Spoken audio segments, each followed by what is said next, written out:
வணக்கம் அன்பான தமிழ் பேசும் உறவுகளை இன்னும் ஒரு காணொளியில் சந்திக்கிறேன். செல் கராட்டோ என்பது பிரித்தானியாவில் இருக்கிற 4.6 மில்லியன் சிப்பிகளை கொண்டு உருவாக்கப்பட்ட ஒரு பிரம்மாண்டமான ஒரு கட்டிடத்தில் நிற்கிறேன். நான் இப்போ சுண்ணாம்பு மலைகளை குடைஞ்சி அதற்கு கீழே பார்ப்பதற்கு இவ்வளவு பிரம்மாண்டமாக காட்சிதார கலை அம்சங்களோட இந்த கட்டிடங்களை உருவாக்கியிருக்காங்க.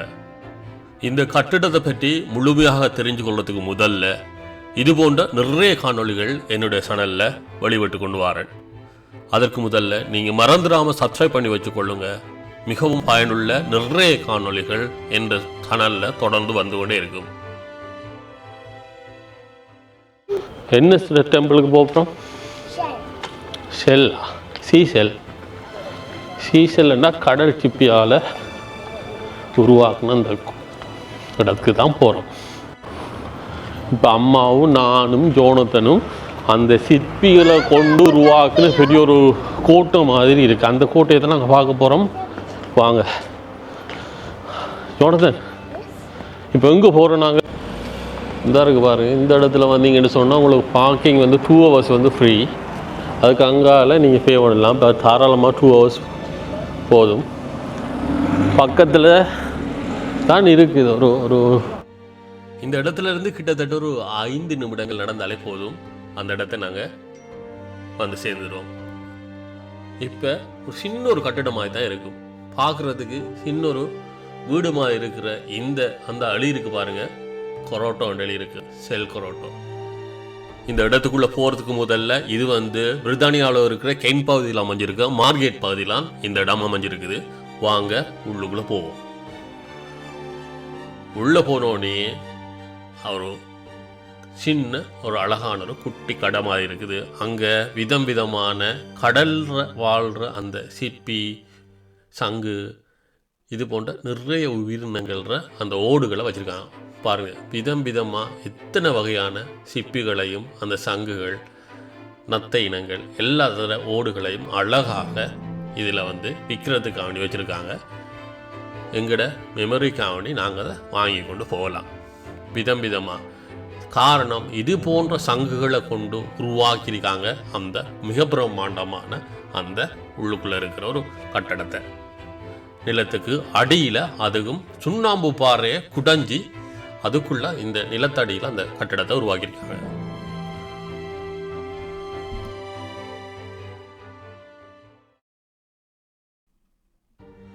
இந்த இடத்தை பற்றி சொல்ல போனால் இதுக்கு ஒரு தனியாருக்கு சொந்தமான ஒரு இடமாக இன்றும் காணப்படுகிறது.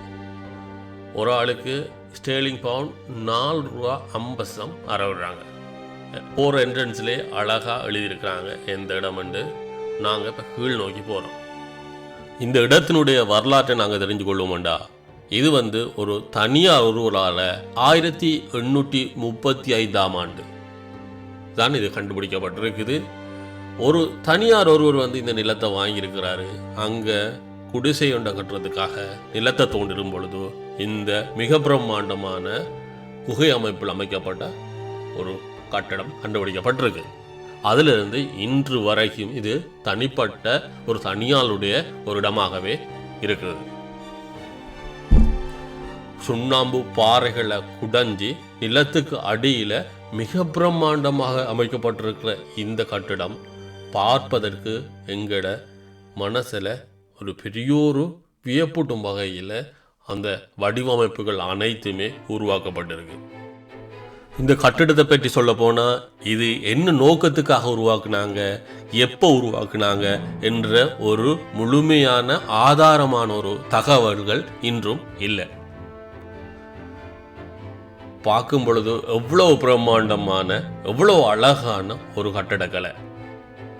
கண்களுக்கு வியந்து பார்க்குற அளவுக்கு 4.6 மில்லியன் சிப்பிகளை கடலில் இருக்கிற கண்டுபிடிக்கப்பட்ட அந்த சிப்பி சங்குகளை கொண்டு இந்த மிக பிரம்மாண்டமான ஒரு கட்டிடக்கலையை பார்க்கக்கூடியதாக இருக்குது.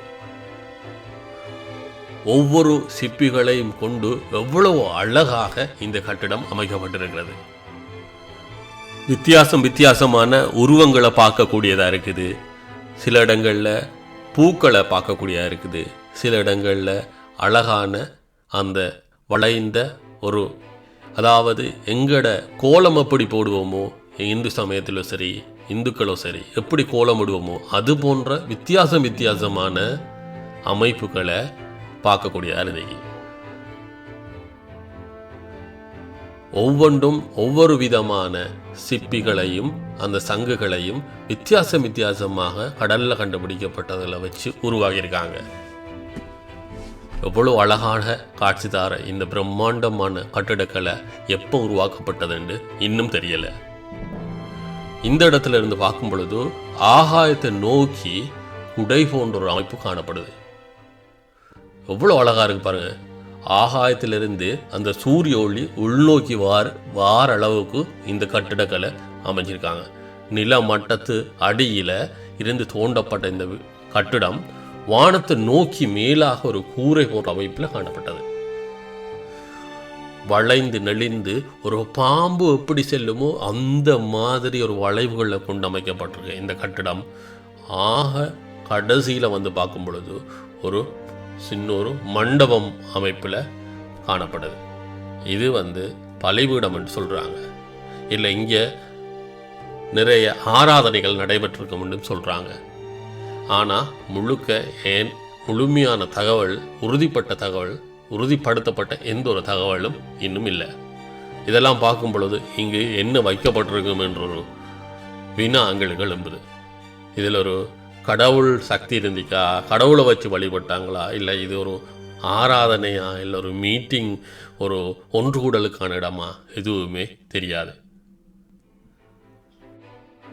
செவ்வக வடிவில் அமைக்கப்பட்டிருக்கின்ற இந்த மண்டபம் ஒவ்வொரு துண்டுகளும் ஒவ்வொரு வடிவத்தில் ஒவ்வொரு அர்த்தங்களை குறிப்பிட்டதாக அமைக்கப்பட்டிருக்குன்னு சொல்கிறாங்க. நட்சத்திர வடிவிலும், அடுத்தது அந்த பூக்களின் வடிவிலும், சூரிய வடிவிலும், இப்படி மிக ஒரு அழகாக இந்த கட்டிடத்தை வந்து சிப்புகளை கொண்டு வடிவமைச்சிருக்காங்க. ஒவ்வொரு வடிவத்தையும் உற்று பார்க்கும் பொழுது அவ்வளோ அழகாக நேர்த்தியாக செஞ்சிருக்கிறாங்க. எவ்வளவு காலம் எடுத்திருக்கும் இந்த கட்டிடக்கலையை கட்டி முடிப்பதற்கு. அதுக்கும் எவ்வளவு நுணுக்கமாக சிப்பிகளை கொண்டு அமைச்சிருக்கிறாங்க. வியந்து பார்க்கக்கூடிய அளவுக்கு இந்த கட்டிடத்துக்குள்ள போகும் பொழுது எங்களோட உணர்வுகள் இருந்தது. இன்றும் அந்த சிப்பிகள் ஒவ்வொன்றும் கலண்டு விழாதபடியே எப்படி அந்த சிப்பிகள் ஒட்டி கொண்டிருக்கிறது. நிறைய வினாக்கள் எங்கள் கண் முன்னே தோன்றுகின்றது இந்த இடத்துக்குள்ள வரும் பொழுது. ஏன்னு சொன்னால் எத்தனை வருஷங்களுக்கு முன்பு இந்த கட்டிடம் உருவாக்கப்பட்டது, என்ன நோக்கத்துக்காக உருவாக்கப்பட்டது, ஏன் நிலத்தடிக்கு கீழே இப்படி ஒரு கட்டிடத்தை உருவாக்குனாங்க, இப்படி நிறைய கேள்விகள் எங்களோட மனசில் வந்து எழும்பும். இவ்வளோ அழகாக பாருங்க. இது வந்து அதில் கூரையில் இருக்கிற மிக பிரம்மாண்டமாக இன்னொரு இவ்வளோ அழகாக இருக்குது பாருங்க. மேல் கூரையில் எவ்வளோ அழகாக வந்து சிப்பிகளை கொண்டு உருவாக்கியிருக்காங்க. 1 2 அல்ல, 4.6 மில்லியன் சிப்பிகள்ண்டா யோசிச்சு பாருங்க. எவ்வளோ இடத்துல இருந்து இந்த சிப்பிகளை கொண்டு வந்து இதை வந்து அவ்வளோ அழகாக உருவாக்கியிருக்காங்க. நிலத்தடிக்கு கீழே மிக பிரம்மாண்டமாக அமைக்கப்பட்ட இந்த கட்டிடத்தை எல்லாருக்குமே பார்க்க கிடைக்காது. எல்லா இடங்களிலும் இவ்வாறான ஒரு அமைப்பை பார்க்க முடியாது. இந்த காணொளியை நான் வெளியிடுவதன் மூலம் உங்களால் பார்க்கக்கூடிய இந்த மிக அழகான கட்டிடத்தை பார்த்து ரசிங்க. முக்கியமாக இந்த இடத்து பக்கத்தில் இருக்கிறார்கள் கட்டாயம் சென்று பார்க்க வேண்டிய ஒரு மிக முக்கியமான இடங்களில் இதுவும் ஒன்று. எல்லா காலங்களிலும் எல்லாராலையும் பார்க்க முடியாத, காண கிடைக்காத ஒரு அரிய வாய்ப்பு. இதை இந்த பகுதியில் வாழ்கிற மக்கள் போய் கட்டாயம் சென்று பாருங்கள்.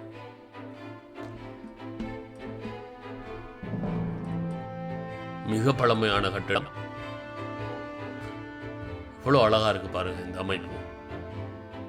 எவ்வளோ அழகான ஒரு அமைப்பை பார்த்து கொண்டிருக்கிறீங்க. வானத்தை நோக்கி சூரிய ஒளி வந்து அப்படியே வருது அந்த கட்டடத்துக்குள்ள. இது நிலத்துக்கு கீழே இருக்குது. இந்த கூரையை பாருங்க. தற்போது மின்விளக்குகளில் நாங்கள் பார்க்கக்கூடியதாக இருக்குது. அந்த கண்டுபிடிக்கப்பட்ட காலத்தில் வந்து அந்த தீப்பந்தங்களை எரித்து வெளிச்சத்தை உருவாக்கியிருக்காங்க. பாருங்க, சுண்ணாம்பு பாறையில் எப்படி குடஞ்சிருக்கிறாங்க, செதுக்கி ஒரு வளைஞ்சி போகிற மாதிரி ஒரு அமைப்பில் உருவாக்கியிருக்கிறாங்க.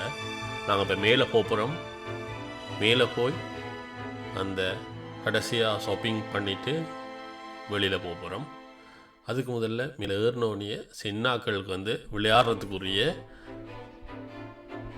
அவங்க ட்ராவிங் பண்ணக்கூடிய மாதிரி ஒரு செட்டப் பண்ணி வச்சுருக்காங்க. அதில் வந்து சின்னாக்களை கொஞ்சம் விட்டுட்டு அவங்க அதில் கொஞ்சம் நேரம் விளையாடி அவங்க அதை மாதிரி கீறி பார்த்து அதில் நிறைய ஆக்டிவிட்டி இருக்குது. அங்கேயும் அவங்களுக்கு பிடிச்ச மாதிரி இருக்கும்.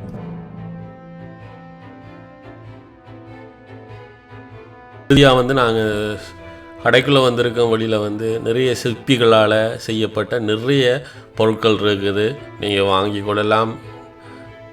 வாங்கிட்டு இதெல்லாம் வந்து நாங்கள் பார்க்கும் பொழுது எங்களோட இலங்கை இந்தியாவில் அந்த கடற்கரை ஓரங்களில் கோயில் எல்லாம் வந்து இப்படியான உருவங்களை வச்சு விற்பாங்க. கடலில் செய்கிற அந்த சிப்பி இதுகளை கொண்டு கொஞ்சம் எவ்வளோ பெரிய மிக பிரம்மாண்டமாக மிக பெருசாக அமைக்கப்பட்டிருக்கு. டைனோசர் ஒரு தலையை உருவாக்கியிருக்காங்க. சிப்பிகளை கொண்டு அந்த சங்குகளை கொண்டு அழகாக இருக்குது. பார்க்குறதுக்கு அவ்வளோ அழகாக இருக்குது. உண்மையாக அதை ஒரு அந்த டைனோசர் முகம் மாதிரியே உருவம் மாதிரியே அமைச்சிருக்கிறாங்க.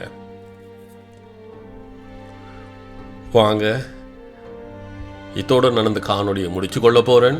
இது போன்ற நிறைய பிரயோசனமுள்ள காணொலிகள் தொடர்ந்து என்னுடைய சேனலில் வரும். மறந்துடாமல் சப்ஸ்கிரைப் பண்ணி வச்சுக்கொள்ளுங்க. இது போன்ற நிறைய காணொலிகளோடு உங்களோட சந்திக்கிறேன். மிக்க நன்றி.